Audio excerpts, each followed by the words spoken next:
सैयदा फातिमा कभी किसी दरबार गई ही नहीं। हजरत सबक सुनाने के लिए गरीब नवाज को तवज्जो करना, मुकद्दमा कायम कर रहा हूं, अपनी गुफ्तगू का जिम्मेदार मैं हूं। सैयदा फातिमा कभी किसी के दरबार गई नहीं। जो नमाज पढ़ने खुदा के दरबार में ना जाए वो दुनिया मांगने के लिए किसी के दरबार में क्या जा सकती। एक बात है, मेरे आका सिद्दीक अकबर की गुस्ताखी के चक्कर में तुम सैयदा को गाली दे रहे हो। हमारे नजदीक फातिमा क्या है? नंबर 1 दरबार साबित करो। आज के बाद तकरीर करना बंद कर दूंगा, खत्ते गुलामी लिख दूंगा। दरबार साबित करो, दरबार साबित करो। जब दरबार था ही नहीं सिद्दीक का तो दरबार में जाने का मतलब क्या है? अलबत्ता ये याद रख, सैयदा तैयबा ताहिरा हसनैन की अम्मी कभी दरबार नहीं गई। उन्हें तो रोने से फुर्सत नहीं थी, उनके तो आंसू भी खुश्क नहीं हुए, अलबत्ता सुन ले, तेरे नजदीक फातिमा वो है जो बार बार दरबार जाती है। सुन्नियों के नजदीक फातिमा वो है जिसका चल्ला देखा मोहम्मद ने उस रिदाए नज़ाहत पे लाखों सलाम। बल्कि हम सुन्नियों का अकीदा तो ये है, अगर माँ खैर हो तो बेटा वली होता है, और बाप साले हो तो बेटा वली होता है। लेकिन बेबाप अबू साले हो और माँ उम्मुल खैर हो तो फिर बेटा वली नहीं, वलियों का सरदार होता है। जब वलियों के सरदार के लिए साले नहीं अबू साले चाहिए तो नबियों के सरदार के लिए कैसा बाबा चुना गया। औरतें जब मां बनने वाली होती है उन्हें उल्टियां होती है, मतलियां होती है, जिस्म से मखसूस किस्म की बदबू आती है। लेकिन सैयदा आमिना कहती है बस मुझे तो ना कोई भारीपन, ना कोई मतली, ना कोई उल्टी, ना कोई तकलीफ, ना कोई परेशानी, बस मैं मां बनने वाली हूं, मुझे खबर भी नहीं हुई। इतना था कि जब मैं सुबह को उठी हूं, उठने के बाद जैसे मैं चली हूं तो मैंने क्या देखा कि मेरे पैरों के नीचे मक्के की सख्त कंकरियां मोम की तरह नरम होती है, और अल्लाह अकबर दरख्त मेरी तरफ झुकते हैं और उससे आवाज आती है अस्सलातु वस्सलामु अलैका या रसूल अल्लाह, अस्सलातु वस्सलामु अलैका या रसूल अल्लाह। ओ मिलाद से लोग रोकते क्यों है? क्योंकि जानते हैं जिस दिन मिलाद बयान होगा नबी की अम्मी का ये किरदार भी बयान होगा कि जिसके नीचे कंकरियां नरम होती है वो मेरे नबी की प्यारी अम्मी जान सैयदा आमिना की जात है। कंकरियां पैर के नीचे नरम होती है, बकरियां पीछे पीछे चलती है, दरख्त मेरी तरफ झुकते हैं, आवाज आती है सलात व सलाम अलैका या रसूल अल्लाह। फरमाती है मैं परेशान हो गई, सितारे शाम को मेरी तरफ झुकने लगे, मुझे लगा मुझ पर किसी ने जादू तो नहीं किया, मुझ पर किसी ने सहर तो नहीं किया। ऐसे में डर के अपने बिस्तर पे लेट गई। लेटी तो कुछ सोती और जागने के दरमियानी कैफियत में थी, उस कैफियत में थी मैं। अचानक मैंने देखा अब्दुल मुत्तलिब की हमशक्ल एक नूरानी चेहरे वाले बुजुर्ग आए और फरमाया बेटी आमिना घबरा मत, तुझ पर किसी ने जादू नहीं किया है, तू मां बनने वाली है और तेरे शिकम में नबियों का सुल्तान तशरीफ लाया है। अगर ये ना होता तो ना आदम को बनाया जाता, ना इब्राहिम को पैदा किया जाता। रिश्ते से कोई पुकारता है बाबा, सब आका, और ये बाबा है सब आका और ये बाबा। सबको रोका, औरों को जैसे पुकारते हो वैसे न पुकारना। कोई भैया भैया न कहे, कोई भांजा भतीजा न कहे, कोई मामू चच्चे का रिश्ता न लगाए, लेकिन कायनात में हसनैन की अम्मी को कहा गया सब आका कहेंगे, तुझे बाबा कहने का हक। तो मैं अपने गरीब नवाज के अजीम बारगाह के अजीम खादिम, हमारे मखदूम गरीब नवाज के जितने खादिम हैं जो गरीब नवाज के नक्शे कदम पर है वह सब हमारे मखदूम है, वो सब हमारे मखदूम है। और सुबहान अल्लाह, क्या बात है हमारे महदी मियाँ की कि गरीब नवाज की बारगाह की जारूब कशी का क्या हक अदा किया है। जो आपने वसीयत फरमाई है वो हम सब अहले सुनन के लिए बाइसे फ़ख्र है कि वो जनाजे में शरीक न हो जो सहाबा और अहलुल बैत का गुस्ताख है। ये क्या बड़ी बात है। हम सब इस पर गवाह हैं और इंशाअल्लाह अल्लाह के फरिश्ते भी गवाह हैं। और अल्लाह हमारे इन बुजुर्गों को उम्र नू अता फरमाए, इन बुजुर्गों का साया अल्लाह हम पे दराज फरमाए। चूँकि मुझे कहा गया कुर्सी पे बैठने के लिए, तो चूँकि हज़रत तो अलालत की वजह से कुर्सी पर थे, मगर बहुत सारे खुद्दाम ज़मीन पर है और हम लोग गरीब नवाज के खुद्दाम ज़मीन पर बैठे और हम कुर्सी पर कैसे बैठ सकते हैं। इसलिए कि हमें जो कुछ मिला है हिंदुस्तान में, कादरी हो, नक्शबंदी हो, सहरवर्दी हो, रफ़ाई हो, तबकाती हो, दसूकी हो, मदारी हो, कोई हो, सबसे पहले अगर हिंदुस्तान में पैदा हुआ है तो वो चिश्ती है।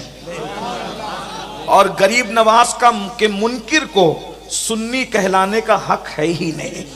इसलिए कि अगर मदीने मुनव्वरा का फैज़ भी मिलेगा तो वो गरीब नवाज की वफादारी की बुनियाद पे मिलेगा।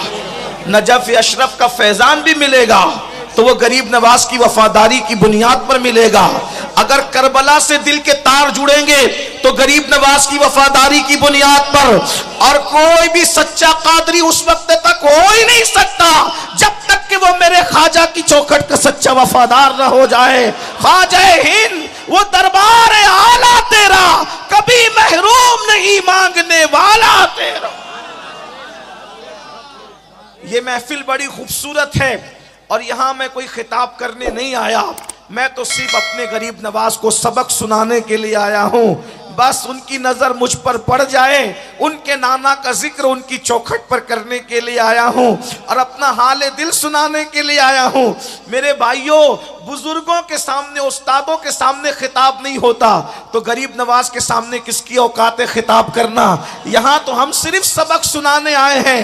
गरीब नवाज मुहर लगा देंगे इंशाअल्लाह तबारक व तआला, दुनिया में भी बेड़ा पार है और आखिरत में भी बेड़ा पार है। चूंकि वक्त ज्यादा हुआ, मैं बहुत ज्यादा वक्त आपका नहीं लूंगा, जल्दी जल्दी चलूंगा। आपने मिलाद के फजाइल पर सैयद साहब से गुफ्तगू समात फरमाई, हजरत से सीरत पर गुफ्तगू समात की। मिलाद मिलाद मिलाद मिलाद है क्या?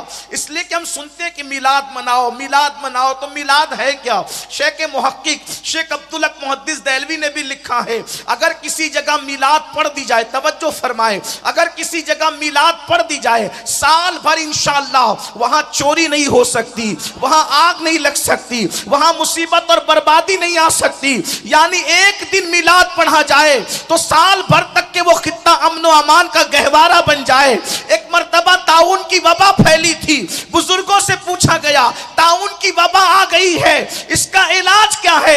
बुजुर्गों ने कहा घरों में मिलाद पढ़ते रहो, ताउन को भगाते रहो। अल्लाह अकबर। जब तक नबी का मिलाद मनाया जाता रहेगा इंशाअल्लाह आशिकाने मुस्तफा पर कभी मुसीबत नहीं आ सकती। लेकिन ये मिलाद क्या है? अल्लाह अकबर। आइए आज मैं मिलाद पढ़ना चाहता हूँ, गरीब नवाज की चौखट पर उनके नाना का मिलाद पढ़ना चाहता हूँ। पहली बात तो ये बताऊं लोग मिलाद के मुनकिर क्यों हैं। सबसे पहले ये बताऊं लोग मिलाद के मुनकिर क्यों हैं। अल्लाह अकबर। उसकी बड़ी वजह यह है कि हर किसी का मिलाद पढ़ा ही नहीं जा सकता, हर किसी का मिलाद पढ़ा ही नहीं जा सकता। उसकी वजह यह है मिलाद पढ़ने के लिए माँ का किरदार पढ़ना पड़ेगा, मिलाद पढ़ने के लिए बाप का किरदार पढ़ना पड़ेगा, मिलाद पढ़ने के लिए दादा दादी का किरदार पढ़ना पड़ेगा, मिलाद पढ़ने के लिए परदादा का किरदार पढ़ना पड़ेगा, और फिर मिलाद के लिए विलादत के वक्त क्या हुआ था ये बताना पड़ेगा। क्योंकि मिलाद कहते हैं विलादत के बयान करने को, और किसी की विलादत बयान नहीं हो सकती। अरे कोई क्या बयान करेगा?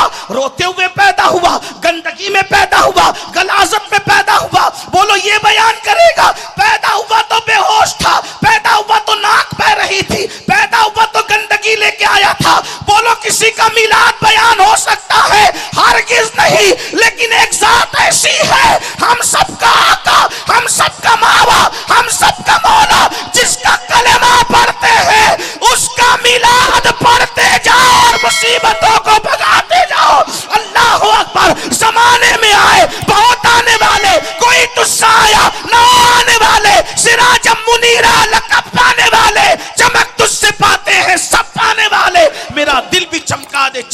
वाले, अगर मिलाद के मामले में नबी के माँ बाप का किरदार पढ़ना पड़े तो आइए मैं आपको बताऊं, जब लोग नंगे होकर काबे का तवाफ कर रहे थे, जब लोगों का नाम अब्दुल शम्स था, अब्दुल उज्जा था, अब्दे मनात था, उस दौर में मेरे नबी के अब्बा जान को दुनिया अब्दुल्ला कह करके पुकारती थी। नबी के वालिद का किरदार पढ़ो ना, और कैसा अब्दुल्ला। सीरत निगारों ने लिखा है इतने खूबसूरत थे सरकार अब्दुल्ला कि जब गली से गुजरते थे तो कंवारी लड़कियां इंतजार में खड़ी रहती थी, अब्दुल्ला गुजरेंगे तो एक झलक देख लेंगे। सीरत हलबिया के हवाले से लोगों ने लिखा, क्या कहते हैं कि हजरत अब्दुल्ला की जवानी को देखकर दौरे यूसुफ याद आ गया था। हाय हाय हाय, ये इतने खूबसूरत थे मेरे नबी के अब्बा जान। मैं मिलाद पढ़ने लगा हूं, लेकिन आपने साथ दिया तो मिलाद पढ़ूंगा, लेकिन हुजूर के अब्बा जान, अल्लाह अकबर अल्लाह अकबर, कहते दौरे यूसुफ वापस आ गया था, इतने खूबसूरत थे मेरे नबी के अब्बा जान। आपको बताऊं, लोगों को उनको भी काफिर कहने का शौक है, लोगों ने उनको भी नहीं छोड़ा। क्या ये उम्मत है जिस नबी ने तुम्हें मुसलमान बनाया, तुमने उनके अब्बा को भी काफिर कह दिया। हाय हाय हाय, क्या उम्मत ने सिला दिया है। अल्लाह अकबर। अरे कम से कम अल्लाह के नजदीक तू मुसलमान नहीं है, कम से कम लोगों के नजदीक मुसलमान है, तो ये नबी का एहसान है ना। तूने नबी के वालिद मोहतरम को भी सुनो, ये बड़े दुख की दास्तान है खानदान नबूवत के लिए। नबी के घर वालों को काफिर कहा गया, अंदाजा तो फरमा, नबी के वालिद को, नबी की अम्मी जान को। लेकिन एक बात कहूं, काफिर कहने वालों को दावत फिक्र देना चाहता हूं, तवज्जो फरमाए। अरे किसी चोर और उचक्के के घर में कभी वली पैदा नहीं होता, किसी काफिर के घर में सैयदुल अंबिया कैसे पैदा हो सकता? बताएं तो सही, किसी काफिर के घर में सैयदुल अंबिया, बताओ किसी काफिर के घर में कभी वली भी पैदा हुआ है?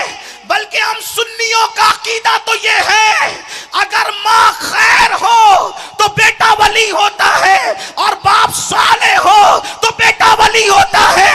लेकिन बेबाप अबू साले हो और माँ उम्मुल खैर हो तो फिर बेटा वली नहीं, वलियों का सरदार होता है। जब वलियों के सरदार के लिए साले नहीं अबू साले चाहिए, तो नबियों के सरदार के लिए कैसा बाबा चुना गया?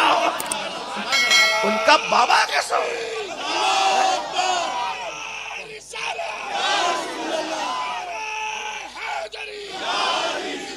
अब पता चला सियासत क्या है मिलाद बंद करने के पीछे। जब नबी की मिलाद पढ़ी जाएगी तो नबी के अब्बा का किरदार भी पढ़ा जाएगा है? और जब नबी के वालिद का किरदार पढ़ा जाएगा तो मुल्ला की 100 साल की मेहनतें सब जाय हो जाएगी। अंदाजा तो फरमाए क्या किरदार है नबी के अब्बा जान का। कहा कि दौरे यूसुफ ही पलट आया था, एक औरत ने बुलाया और तवज्जो फरमाए, कहा कि मेरे साथ जिना कर लो, मैं तुम्हारे फिदिये में जो 100 ऊंट ज़बा हुए हैं मैं वो तुम्हें दे दूंगी, कीमत अदा कर दूंगी। 100 ऊंट इस दौर के लाखों रुपए, 100 ऊंट भी मिल रहे हैं, खूबसूरत औरत के साथ अय्याशी का मौका भी मिल रहा है। लेकिन मेरे नबी के अब्बा जान, जब लोग माओं से जिना करते थे, मेरे नबी के अब्बा कितने पाक थे। जब लोग नंगे होके काबे का तवाफ करते थे, मेरे नबी के अब्बा जान का किरदार क्या था। ये मिलाद है, तवज्जो से सुनो सुनियो, मेरी कौम के जवानों, और अपने नबी से इश्क करो, अपने नबी से प्यार करो, नबी के खानदान से प्यार करो, नबी के वालिदैन से प्यार। हम सुन्नियों का अकीदा तो ये है कि जब दुआ की कबूलियत में ताखीर हो तो नबी के वालिदैन का वसीला पेश करो, दुआ फौरन कबूल हो। नबी के माँ बाप को तुमने समझा क्या है? मैं पढ़ने लगा हूँ, अल्लाह अकबर। सरकार अब्दुल्ला को ऑफर की गई जिना की। सरकार अब्दुल्ला ने फरमाया, वल्लाह मैं जमीन में गड़ जाना गवारा कर सकता हूं, लेकिन कभी मैं जिना नहीं कर सकता, मैंने जिना नहीं करना। जिना के माहौल में कहते मैं जिना नहीं कर सकता, तो उसने दूसरा जुमला कहा, ठीक है जिना नहीं करते, मुझसे शादी कर लो। तवज्जो करिए, नबी के अब्बा का किरदार है, मेरे नबी के वालिद का किरदार है। जब कहा मुझसे शादी करो, तो हजरत अब्दुल्ला कहते हैं, शरीफों के रिश्ते माँ बाप की मर्जी के बगैर तय नहीं होते। गौर तो फरमाए, शरीफों के रिश्ते, माँ बाप की मर्जी के, ये मेरे नबी के अब्बा जान है। शरीफों के रिश्ते, नुज़ूल कुरान से पहले जिनका किरदार ये हो, वो मेरे नबी के बाबा जान है। शरीफों के रिश्ते माँ बाप की मर्जी के बगैर तय नहीं होते। मेरे अब्बा अब्दुल मुत्तलिब हयात हैं, मैं उनसे मशवरा करूंगा, वो जो हुक्म देंगे उस पर अमल करूंगा। आगे